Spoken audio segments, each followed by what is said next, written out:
कि महाभारत से ऐसी कौन सी सीख है जो आप ट्रेडिंग में यूज करते हो या कर सकते हो, या सबसे बेस्ट सीख आपके हिसाब से क्या है? सोचो। वो अधूरे ज्ञान के साथ चक्रव्यूह में एंटर तो किए, वो अच्छा परफॉर्म भी कर रहे थे वहां पे, मतलब जीत रहे थे, कौरवों को मार रहे थे, लेकिन उन्हें एग्जिट स्ट्रैटेजी ना पता होने की वजह से कौरवों ने उन्हें मार दिया। एंड यही गलती आप अपनी ट्रेडिंग में भी करते हो।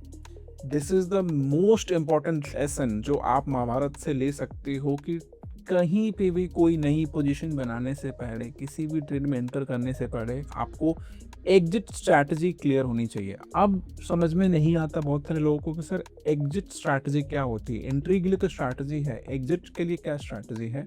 तो आज मैं यही क्रूशियल पॉइंट एक डिटेल वीडियो में समझाऊंगा कि मार्केट में कितने तरह के स्टॉप लॉस होते हैं, कौन से स्टॉप लॉस किस ट्रेडिंग स्टाइल को ज़्यादा शूट करते हैं, with proper examples. Hello everyone, Kunda this side and आप सभी का स्वागत करता हूँ एमन के एक और नए वीडियो में। आज का वीडियो स्टार्ट करने से पहले मैं आपको एक कहानी सुनाता चाहता हूँ जो कि आप ट्रेडिंग से सबसे ज्यादा रिलेट करते हो। महाभारत की कहानी सबने सुनी हुई है, राइट? आप सोच के बताओ कि महाभारत से ऐसी कौन सी सीख है जो आप ट्रेडिंग में यूज करते हो या कर सकते हो, या सबसे बेस्ट सीख आपके हिसाब से क्या है? सोचो। नहीं पता? मैं बताता हूँ। आप सबको पता है चक्रव्यूह, राइट, जो कौरवों ने रचा था, और उसमें अभिमन्यु जी गए और मारे गए। इसका रीजन पता है क्या? इसका रीजन है जब अर्जुन जो थे वो चक्रव्यूह का ज्ञान बता रहे थे अपनी वाइफ सुभद्रा जी को, और उस टाइम पे अभिमन्यु अब सुभद्रा जी के कोख में थे। चक्रव्यूह में कैसे एंटर करना है वो भी सिखाया। जब वो एग्जिट स्ट्रैटेजी बता रहे थे तो सुभद्रा जी सो गई और अभिमन्यु को वो ज्ञान नहीं मिल सका। एंड वो अधूरे ज्ञान के साथ चक्रव्यूह में एंटर तो किए, वो अच्छा परफॉर्म भी कर रहे थे वहां पे, मतलब जीत रहे थे, कौरवों को मार रहे थे, लेकिन उन्हें एग्जिट स्ट्रैटेजी ना पता होने की वजह से कौरवों ने उन्हें मार दिया। एंड यही गलती आप अपनी ट्रेडिंग में भी करते हो। This is the most important lesson जो आप महाभारत से ले सकते हो कि कहीं पे भी कोई नई पोजीशन बनाने से पहले, किसी भी ट्रेड में एंटर करने से पहले आपको एग्जिट स्ट्रैटेजी क्लियर होनी चाहिए। अगर आपकी एग्जिट स्ट्रैटेजी नहीं क्लियर है, आप कितने भी धुरंधर क्यों ना हो, आपका पैसा नहीं बनेगा। अब समझ में नहीं आता बहुत सारे लोगों को कि सर एग्जिट स्ट्रैटेजी क्या होती है। एंट्री के लिए तो स्ट्रैटेजी है, एग्जिट के लिए क्या स्ट्रैटेजी है?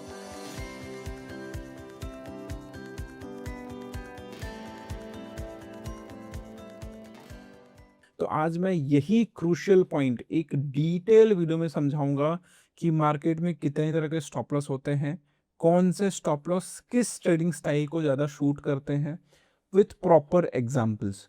तो अगर आपको एग्जिट स्ट्रैटेजी नहीं पता, आपको नहीं पता कि टारगेट कहाँ पे बुक करना है, आपको नहीं पता कि स्टॉप लॉस कहाँ पे लेना है, अगर आपको नहीं पता कि ट्रेलिंग स्टॉप लॉस क्या होता है, अगर आपको नहीं पता कि डाउ theory, trend line, moving average, super trend use करके मैं ट्रेलिंग एसएल यूज कैसे करता हूँ, आपको नहीं पता कि टाइम बेस्ड स्टॉप लॉस क्या होता है, तो ये वीडियो आपके लिए। ट्रस्ट मी, अगर आप ये वीडियो के एंड में एक थैंक यू नहीं लिखे गए ना, तो आप मुझे देखना बंद कर देना। इतना इंपॉर्टेंट वीडियो है कि आप दुनिया में कुछ भी सीख लो, ये स्ट्रैटेजी, ये जो मैं अभी सिखाने जा रहा हूँ, ये मैं आपको जो कॉन्सेप्ट सिखाने जा रहा हूँ, ये किसी भी ट्रेडिंग स्टाइल में, किसी भी ट्रेड में, इंट्राडे करते हो, स्कैल्पिंग करते हो, पोजिशनल करते हो, स्विंग ट्रेडिंग करते हो, इन्वेस्टमेंट करते हो, हर चीज में काम देने वाली है। इतना ज्यादा इंपॉर्टेंट वीडियो है। तो चलो सीधे स्क्रीन पे चलते हैं और समझते हैं कि आखिर एग्जिट स्ट्रैटेजीज होती क्या है एंड हम उनको कैसे इंप्लीमेंट कर सकते हैं ट्रेडिंग में। सो वीडियो का टॉपिक होने वाला types of stop losses in trading, right? So इस वीडियो में आपको complete breakdown of professional stop loss techniques, एक प्रोफेशनल्स स्टॉप लॉस कैसे कैसे यूज करते हैं, कितने तरह के टेक्निक्स हैं वो यूज करेंगे, how to select the right stop loss based on the market conditions, stop loss framework और स्कैल्पिंग, इंट्राडे सबके लिए मैंने बोला, how discipline stop loss placement protects capital and ensure consistency, right? Critical mistakes that separate losing and consistently profitable traders. Practical insights, मतलब मैं proper examples के साथ समझाने वाला हूँ। तो ये हो गया हमारे कुछ पॉइंटर्स। क्यों स्टॉप लॉस इंपॉर्टेंट है, राइट? या ट्रेलिंग स्टॉप लॉस कह लो या स्टॉप लॉस कह लो, क्यों इंपॉर्टेंट है? क्योंकि आपके कैपिटल को प्रोटेक्ट करता है, आपकी इमोशंस को बचाता है, आप लॉन्ग टर्म्स में सर्वाइव करते हो। सर्वाइवल बहुत जरूरी है, चाहे लाइफ में हो चाहे ट्रेडिंग में हो, सर्वाइव किए रहोगे तो ही कुछ ना कुछ कर पाओगे। आपका कैपिटल उड़ गया तो आपका सर्वाइवल ही खत्म हुआ। और कैपिटल बचता कैसे है? आपके स्टॉप लॉस से, ठीक है? Entry is optional, risk management compulsory. मतलब एंट्री दो चारों पे आगे पीछे कर लो, चलता है। आप कोई भी स्ट्रैटेजी, कोई भी सिस्टम कुछ भी यूज़ करके कर लो, लेकिन आपका रिस्क मैनेजमेंट फिक्स नहीं है, अगर आपका रिस्क मैनेजमेंट क्लियर नहीं है ना, तो आप कभी भी कुछ भी नहीं कर सकते। सो इतना ज़्यादा क्रूशियल है, most underrated topic of your trading, right. अगर आप इसको नहीं फॉलो कर रहे हो, ट्रस्ट में आप पैसा नहीं बना सकते हो, कभी भी नहीं बना सकते हो। सो सबसे पहला जो स्टॉप लॉस आता है, प्राइस वाइज स्टॉप लॉस। मैं ज़्यादा थ्योरेटिकल पार्ट में नहीं जाऊँगा, मैं ज़्यादातर प्रैक्टिकल में ही पढ़ाऊंगा। आप ये सारी चीज़ें पढ़ लेना, मैं आपको प्रैक्टिकली बताता हूँ। प्राइस वाइज स्टॉप लॉस क्या होता है कि अगर कोई एक रेजिस्टेंस है, इसका ब्रेकआउट हुआ, राइट, इस ब्रेकआउट के नीचे मैंने स्टॉप लॉस कंसिडर कर लिया, या तो फिर मार्केट नीचे आ रहा था, यहाँ पे एक सपोर्ट था, मार्केट ने यहाँ पे एक हैमर बनाया और इसके नीचे मैंने स्टॉप लॉस ले लिया। तो एक फिक्स प्राइस पे जो मैं स्टॉप लॉस लगाता हूँ, उसको हम बोलते हैं प्राइस वाइज स्टॉप लॉस। बहुत ही बिगिनर फ्रेंडली स्टॉप लॉस है, मोस्टली लोग इसी को यूज़ करते हैं। आप बोलोगे सर ये तो हमें आता ही है, इसमें नया क्या है? रुको जरा, सब्र करो, अभी और भी स्टॉप लॉसेस हैं, और ऐसे ऐसे स्टॉप लॉस जिनका आपने नाम भी नहीं सुना होगा, वो मैं बताऊंगा यूज़ कैसे करना है, उसको इम्प्लीमेंट कैसे कर सकते हैं, ठीक है। तो एकदम बेसिक स्टॉप लॉस है जो ज़्यादातर यूज़ करते हैं, इट्स गुड, ठीक है। ये अच्छा है। आपका बहुत टाइट एसएल इसको हम कंसिडर करते हैं कि बहुत टाइट स्टॉप लॉस है, एंड इसमें आपका अगर इसको फॉलो करते हो तो रिस्क रिवॉर्ड रेशियो अच्छा होता है। तो पहला हमारा स्टॉप लॉस हो जाता है प्राइस वाइज। मान लो अगर हमने एंट्री ली 100 रुपीज़ पे, एंड हमारा 95 का मान लो स्टॉप लॉस हमारा आ रहा था कि 5 रुपये नीचे स्टॉप लॉस है। जैसे ही 95 हिट होगा, आपका चुपचाप से वो ट्रेड से एग्जिट ले लोगे, वेट फॉर अनदर ट्रेड, आपका लॉस बुक कर लेना है। लॉस बुक नहीं करोगे तो फिर दुनिया का कोई स्टॉप लॉस लगा लो, it doesn't make any sense. Loss book करना इज द ओनली थिंग जो आपको मार्केट में पैसा बना के देगा। आप बोलो सर लॉस बुक करने से पैसा कैसे बनता है, सेशन का इंटेंट समझो, वेट करो, मैं बताता हूँ, ठीक है। नेक्स्ट आ जाता है closing basis stop loss, right. अब क्लोजिंग बेसिस स्टॉप लॉस में क्या होता है, प्राइस क्लोज होने का वेट करते हो। अब यहाँ पे मैंने एक एग्जांपल नहीं समझा हुआ कि मान लो मार्केट नीचे आ रहा, नीचे ना, अब यहाँ पे जो पैटर्न बना है, this is called bullish kicker pattern, right. आपने ऐसा देखा कि यार लाइक 4-5 हफ्ते से मार्केट गिरी रहा है, यहाँ पे एक बुलिश किकर पैटर्न बना है, मैं क्या करता हूँ, एक बुलिश किकर यहाँ पे ट्रेड ले लेता हूँ और इसके नीचे का मैं स्टॉप लॉस लगा लेता हूँ। ये सिंपल होगा। अब आपने स्टॉप लॉस लगाया, 2 कैंडल्स थोड़ी सी कॉन्सेंट्रेट हुई, और थर्ड कैंडल ने यहाँ पे स्टॉप लॉस के नीचे आपने आपके प्राइस नीचे आया, स्टॉप लॉस ट्रिगर हुआ और ट्रिगर करके ऊपर चला गया।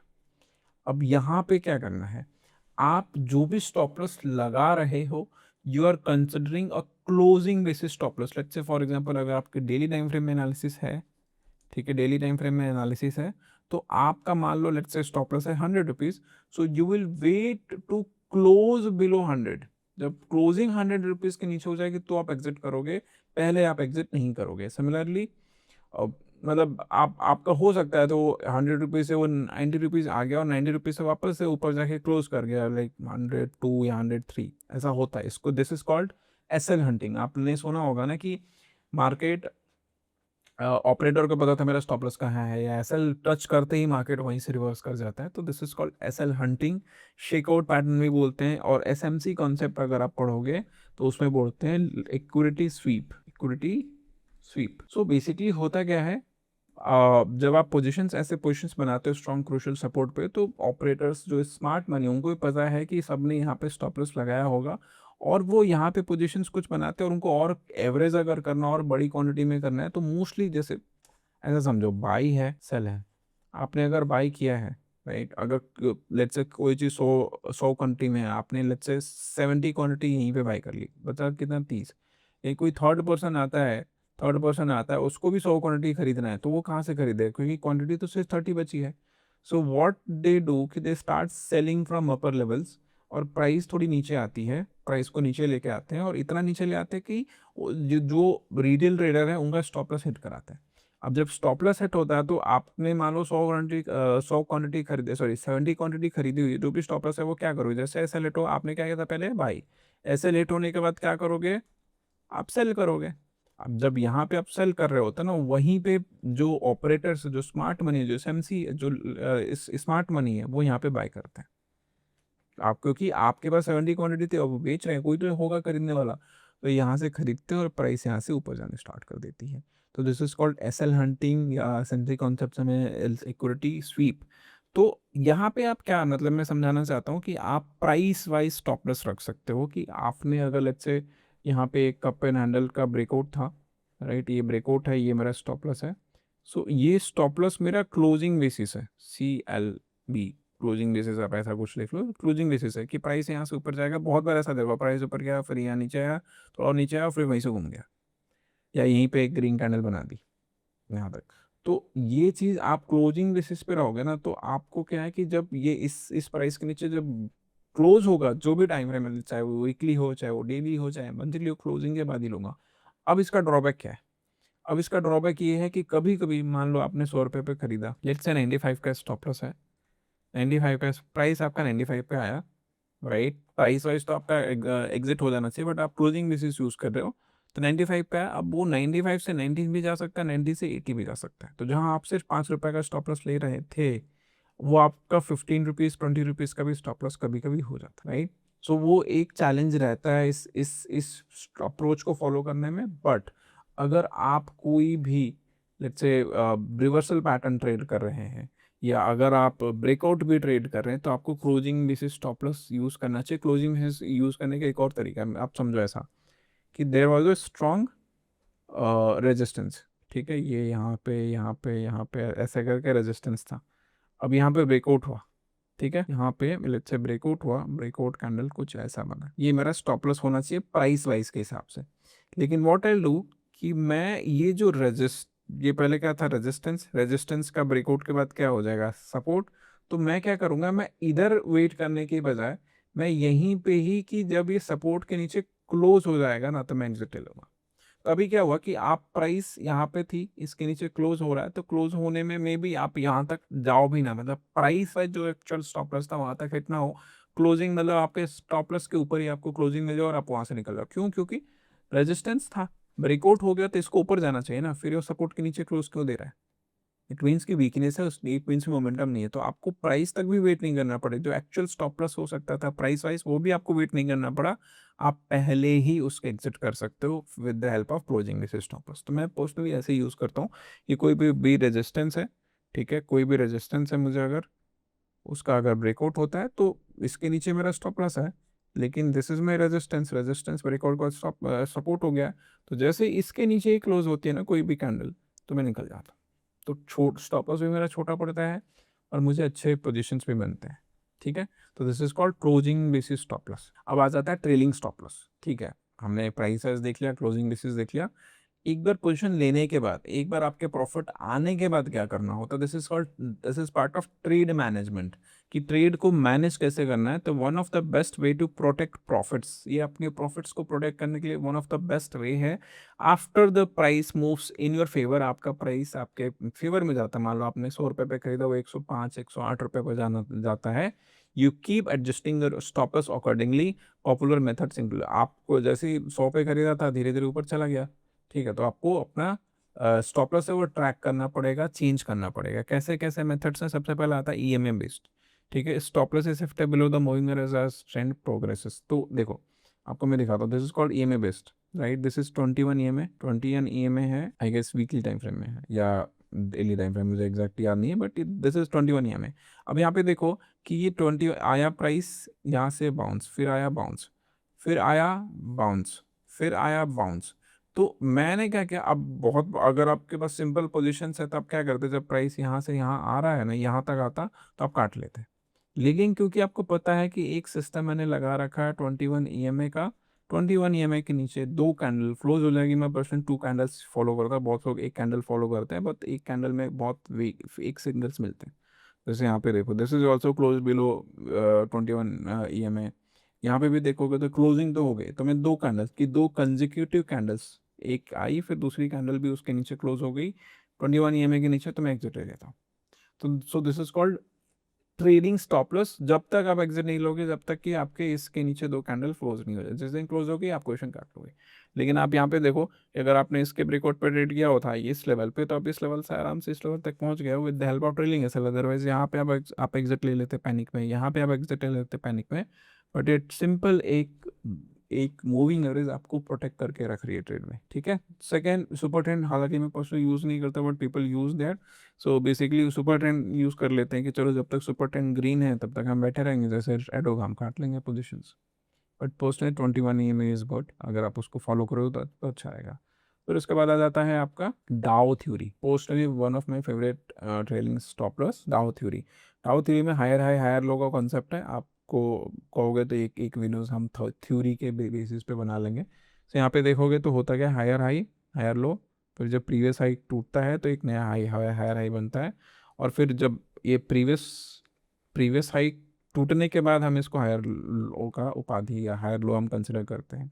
फिर यहाँ पे ब्रेकआउट हुआ, नीचे आया, जब ये टूट जाएगा तो ये लो यहाँ से यहाँ शिफ्ट हो जाएगा, फिर ऊपर आया, फिर नीचे आया, जब ये टूट जाएगा तो फिर यहाँ से यहाँ शिफ्ट हो जाएगा, फिर यहाँ लाइक ऊपर गया, यहाँ आया, जब ये टूट जाएगा ना तब ये हायर लो का स्टॉप लॉस है वो यहाँ पे ट्रेल होगा। एंड देन ऊपर गया, नीचे आया, एंड जब ये टूट जाएगा तो फिर इसको यहाँ से यहाँ शिफ्ट करेंगे, और उसके बाद नीचे आया, फिर ऊपर गया, तो जब ये ब्रेकआउट हुआ तो हमारा यहाँ पे यहाँ शिफ्ट हो गया, तो अब उसके बाद ये कैंडल ने इसके नीचे क्लोजिंग दे दी, हमारा एग्जिट हो गया। सो बेसिकली हायर हाई ये एक स्ट्रक्चर है, जब तक हायर हाई हायर लो बन रहा है तब तक market is in bullish trend. जिस दिन आपका हायर लो वाला लेवल है वो ब्रीच हो जाता है तो आपका स्ट्रक्चर चेंज आता है, स्ट्रक्चरल चेंजेस आते हैं वहाँ पे, और market can go reverse down trend या साइडवेज। सो अगर आप सिंपल प्राइस एक्शन में यूज़ करते हो तो वो ज़्यादा बेटर है कंपेयर टू अदर मेथड्स। मैं पर्सनली प्राइस एक्शन ही फॉलो करता हूँ, बट आपको आपको ये ड्रॉ करने आना पड़ेगा, डाउ थ्योरी कैसे ड्रॉ करते हैं, हायर हाई क्या होता है, हायर लो अगर आपको आते हैं तो आपको समझ में आ गया होगा। अगर नहीं आता है what is Dow theory, what is Wyckoff theory, please comment section में लिखो कि we want videos on Dow theory. उस पे अगर लेट्स से उस कमेंट पे लेट्स से 500 लाइक्स आ जाते हैं तो मैं ज़रूर बनाऊंगा। ठीक है, एम रखना ज़रूरी है क्योंकि आप लोग करते नहीं हो, एक लाइक और कमेंट करने में क्या जाता है, मुझे थोड़ी मोटिवेशन मिल जा रही है। सो ये हो गया डाउ थ्योरी बेस्ड। ठीक है, अब एक और स्टॉप लॉस आ जाता है trend line basis stop loss. So this is best for investors, this is best for investor. अभी जो ट्रेडिंग स्टॉप लॉस है ये क्या है कि आपकी पोजीशन एंट्री करने के बाद हमें कैसे ट्रेड को मैनेज करना, उससे पहले ये आपका स्विंग ट्रेडर भी यूज़ करते हैं, इंट्राडे में तो नहीं, लेकिन closing basis is mainly for swing traders जो डेली टाइम फ्रेम और डेली टाइम फ्रेम से आगे यूज़ करते हैं। ठीक है, उसके बाद आता है ट्रेंड लाइन स्ट्रक्चर बेस्ड है, this is mainly for investors. इसमें ट्रेडर्स भी कर सकते हैं बट इन्वेस्टर्स को ज़्यादा अच्छा वहाँ पे कह सकते हैं कि वैल्यू मिलता है या ज़्यादा अच्छे से काम करता है। राइट, रीज़न देता हूँ, देखो ये अपोलो हॉस्पिटल का वीकली टाइम फ्रेम का chart, if you see this is Apollo hospital का वीकली टाइम फ्रेम का चार्ट, और आप देखो कि ये 2022 के बाद से उसके बाद ये ट्रेंड लाइन रिस्पेक्ट करा, ऊपर गया फिर नीचे आ गया, फिर ऊपर गया फिर नीचे आ गया, फिर ऊपर गया थोड़ा नीचे आया, फिर ऊपर थोड़ा नीचे, फिर ऊपर, फिर यहीं से बाउंस बैक कर रहा है। राइट, सो आप सिंपल बताओ, अगर आपने 2020-22 में यहाँ पे इन्वेस्ट किया होता तो आपको सिर्फ एक काम करना है कि जब तक ये ट्रेंड लाइन के ऊपर ट्रेड करा मैं होल्ड करता रहूंगा, इसमें कुछ भी नहीं करूंगा, जिस दिन ट्रेंड लाइन के नीचे एग्जिट मतलब क्लोज दे देगा 2 कैंडल्स मैं एग्जिट ले लूंगा। सो एज अ इन्वेस्टर भी आप टेक्निकल्स को यूज कर सकते हो और आपके गेन को प्रोटेक्ट कर सकते हो। नहीं तो होता है क्या कि ठीक है आप 100% गेन में थे, मार्केट जब रिवर्स किया ना तो हार्डली 20% बच गए, तो आप रेगुलेट करते रहते 80% चला गया। ठीक है, मार्केट ऊपर है 20% नीचे आया तो आप 25% पे एग्जिट लेके 75% प्रॉफिट बुक कर लोगे एज अ इन्वेस्टर टू। तो ये एज अ इन्वेस्टर आप ये मिस्टेक बिल्कुल में मत करो कि ट्रेंड लाइन मतलब आप किसी भी तरह पे स्टॉप लॉस नहीं रख रहे हो जस्ट इन होप, नहीं, स्टॉप लॉस रखना इज वेरी इंपॉर्टेंट। ठीक है, सो ये trend line basis stop loss होता है। उसके बाद आ जाता है portfolio wise stop loss. Portfolio wise मतलब कि अगर आपके पास 10 लाख रुपए हैं, ठीक है, 2% का रिस्क है यानी 20,000 रुपये, तो आप कोई भी सिस्टम फॉलो कर रहे हो, चाहे आप एल्गो ट्रेड कर रहे हो ऑप्शंस में या बाइंग कर रहे हो सेलिंग करो कुछ भी, आपके पास 20,000 पर डे का रिस्क है, 2-3 पोजीशंस बनाई, जैसे ही 20,000 हिट हुआ आपका काट लिया पोजीशंस, उस दिन का ट्रेडिंग बंद, वो ट्रेड सिस्टम बंद, वो ट्रेड ही बंद। So this is one of a portfolio wise आप क्या देख रहे हो, जैसे फॉर एग्जांपल मैं अगर अभी बताऊं कि let's say I have 1 CR, right, so हमारा 5 लाख रुपए एक हाई रिस्क एल्गो में जाता है which can give us around 15 to 20% return per annum, sorry per month.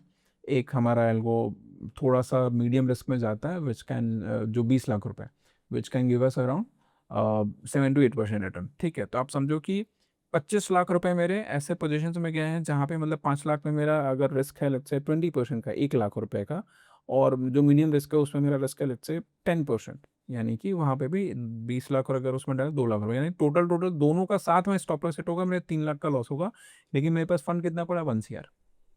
तो मेरा पोर्टफोलियो वाइज स्टॉप लॉस कितना होगा, 3% का। बाकी 75 लाख रुपीज़ है वो मैं एकदम लो रिस्क वाले सिस्टम पे चलाऊंगा कि जिसका महीने का 2-2.5% बन जाए और 2-2.5% का ड्रॉडाउन है, उससे ज़्यादा ना है। तो ओवरऑल आपने क्या किया, डाइवर्सिफाई कर लिया, बट पोर्टफोलियो वाइज आपको पता है कि कितना है, कि चलो अगर एक दिन में मेरा जो 5 लाख वाला एल्गो है उसने भी लॉस दे दिया, 20 लाख वाला एल्गो है उसने भी लॉस दे दिया, मेरे 3% उधर उड़ गए, और मेरा जो ऑलरेडी 75 लाख पे मैं चला रहा हूँ उस पर 2% का लॉस हुआ मेरा ट्रेड में, तो 5% आपने पोर्टफोलियो वाइज पकड़ते चला गया, 4% या 3% या 2%, जो आपकी मर्जी है, but there should be a hard SL, इसको बोलते हैं हार्ड एसएल, कि उसके पहले आपको जो मर्जी करनी है करो, जैसे ही वो हिट हो बंद। Portfolio wise stop loss should be like कि नहीं, अगर ये आ गया, ये हिट हो गया, तो मेरे को तो एनालिसिस करनी पड़ेगी सिस्टम पे कि क्या एक्चुअली मैं इसको कर सकता हूँ कि नहीं, क्योंकि पोर्टफोलियो ऐसा लेट हुआ है, या एक्चुअली प्रॉफिटेबल है कि नहीं, बहुत सारे क्वेश्चंस करने पड़ते हैं, सेल्फ एनालिसिस करनी पड़ती है। तो पोर्टफोलियो वाइज स्टॉप लॉस जरूर रखो, स्पेशली फॉर ऑप्शन सेलर या ऑप्शन ट्रेडर। ठीक है, फिर आ जाता है आपका time based stop loss. Time based stop loss में क्या होता है कि ऐसा समझो कि मान लो आपने डेली टाइम फ्रेम में ट्रेड लिया, ठीक है, और डेली टाइम फ्रेम में ट्रेड लिया, तो डेली टाइम फ्रेम में जो टारगेट्स होते हैं ना, हार्डली 20 से 25 दिन होते हैं, बहुत मैक्सिमम 30 दिन पकड़ लो, उससे ज़्यादा हमें होल्ड नहीं करना है। और आपने डेली टाइम फ्रेम में कोई भी एक रिवर्सल पैटर्न या ब्रेकआउट ट्रेड किया था और 6 महीने हो गए, आप still you are holding that position, doesn't make any sense ना। या इंट्राडे में लिया था आपने, 15 टाइम फ्रेम में लिया था, और उस पोजीशन को आप होल्ड करो 1 हफ्ता 2 हफ्ता, वो होप है और कुछ भी नहीं है। सो टाइम बेसिस आप कोई भी पोजीशन ले रहे हो ना, तो देखो पोजीशन लेने से पहले 5 चीज़ें चाहिए होती है आपको। सबसे पहले होता है एंट्री, ठीक है, फिर उसके बाद होता है एग्जिट, एग्जिट यानी स्टॉप लॉस, फिर होता है आपका टारगेट, ठीक है, फिर होता है रिस्क रिवॉर्ड रेशियो, और लास्ट में आ जाता है ट्रेड ड्यूरेशन। ट्रेड ड्यूरेशन मतलब कि कितने टाइम तक वो पोजीशन को होल्ड करने वाले, मतलब अगर लेट्स से मैं मंथली ट्रेड करता हूँ, तो मंथली मुझे पता है कि 1.5 साल 2 साल तक होल्ड करना पड़ सकता है। अगर मैं वीकली कर रहा हूँ तो मुझे पता है कम से कम 6 से 8 महीने होल्ड करने पड़ सकते हैं। अगर मैं डेली कर रहा हूँ तो मुझे पता है कि हार्डली 20 to 30 डेज में मेरा टारगेट आ जाएगा। तो पता होना चाहिए बेसिकली। पता नहीं है तो पता करो, तब जाके पोजीशन बनाओ, नहीं तो होप में बैठे रहोगे। अगर मैं 5 मिनट टाइम फ्रेम में ट्रेड कर रहा हूँ तो ज़्यादा से ज़्यादा मैं 1 घंटा रुकूंगा। अगर आप ऑप्शन बायर हो तो वो भी रुकने में हालत ख़राब हो जाएगी। अगर मैं स्कैल्पर हूँ, सो मैं 1 मिनट टाइम फ्रेम में ट्रेड कर रहा हूँ, तो मुझे हार्डली 2-3 मिनट होल्ड करने हैं। अगर मैं उसको 1-2 घंटा एक बटी कैंडल देख के होल्ड करूंगा, that's not a correct approach, right. So ये हो जाता है आपका टाइम बेसिस स्टॉप लॉस। फिर सबसे खराब, सबसे गंदा हो जाता है मेंटल स्टॉप लॉस, कि आप सिस्टम में ही नहीं लगा रहा। तो ये अगर आप बिगिनर हो बिल्कुल मत फॉलो करो। अगर आप थोड़ा एक लेवल पे चले जाते हो, 5-6 साल का मार्केट है, लाइक एक्सपीरियंस हो गया, आप पैसे बना चुके हो, तो वहाँ पे लोग मेंटल स्टॉप लॉस ही रखते हैं। बट स्टिल आई सजेस्ट कि नहीं, सिस्टम में स्टॉप लॉस रखो। एल्गो के थ्रू कर रहे हो या इवन मैनुअली भी कर रहे हो ना, स्टॉप लॉस सिस्टम में होना चाहिए, दिमाग में नहीं तो नुकसान होना तय है आपका। ठीक है, तो मैं पर्सनली, चाहे एक्सपीरियंस्ड हो चाहे आप वो हो, नहीं करना चाहिए। अगर एक्सपीरियंस हो तो बहुत छोटे साइज से आप करो मेंटल स्टॉप लॉस, वो भी हेज्ड पोजीशंस में। ऐसा नहीं कि नेकेड कुछ कैरी करके और उसमें आप लेके गए। हेज्ड पोजीशन है, like iron fly, iron counter, तो उसमें आप दिमाग में रख लो कि हाँ यार ये लेवल जाएगा तो मैं काट लूँगा, चाहे इतना लॉस होगा तो मैं काट लूँगा, क्योंकि हेज्ड है तो बहुत ज़्यादा स्पाइक, बहुत ज़्यादा कुछ नुकसान नहीं होगा आपको। ठीक है, सो ये हमारा मेंटल स्टॉप लॉस है। सो यहाँ पे हमने क्या क्या पढ़ा, यहाँ पे हमने प्राइस वाइज पढ़ा, हमने क्लोजिंग बेसिस स्टॉप लॉस पढ़ा, हमने ट्रेडिंग स्टॉप लॉस पढ़ा, हमने trend line basis stop loss पढ़ा, हमने टाइम वाइज देख लिया, और हमने उसके अलावा पोर्टफोलियो वाइज देख लिया, राइट। सो ये 6-7 तरह के मैंने stop loss, 7 times of stop loss मैंने आपको समझाया, जो कि इंटरनेट पे बहुत कम बात होती है। ये सीखोगे तभी चक्रव्यूह से बाहर आओगे। ट्रेडिंग से बड़ा चक्रव्यूह कुछ भी नहीं है। लेकिन आपको एग्जिट स्ट्रैटेजी पता होनी चाहिए। मैं हमेशा बोलता हूँ कि अगर लॉसेस काटना सीख गया ना, तो प्रॉफिट आना अपने आप आ जाएगा। लॉसेस काटना सीखो। लॉसेस काटने के लिए क्या मेथड्स हो सकते हैं, मैंने ये वीडियो में एक्सप्लेन किया। कमेंट करके बताओ कि आपको कैसा लगा है वीडियो, लाइक अच्छा लगा, बुरा लगा, समझ में आया, नहीं समझ में आया, क्या इंप्रूव कर सकता हूँ, कुछ भी लिख सकते हो। Be honest with your self.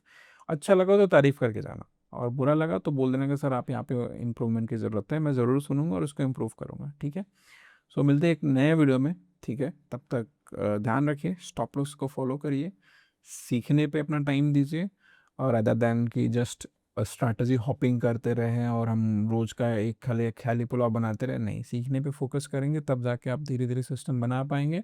और एक बार सिस्टम बन गया तो स्केल कर पाएंगे। और वहाँ पे भी स्केलेबल में भी है कि कुछ वैसे ही सिस्टम सीखो जो स्केलेबल हो।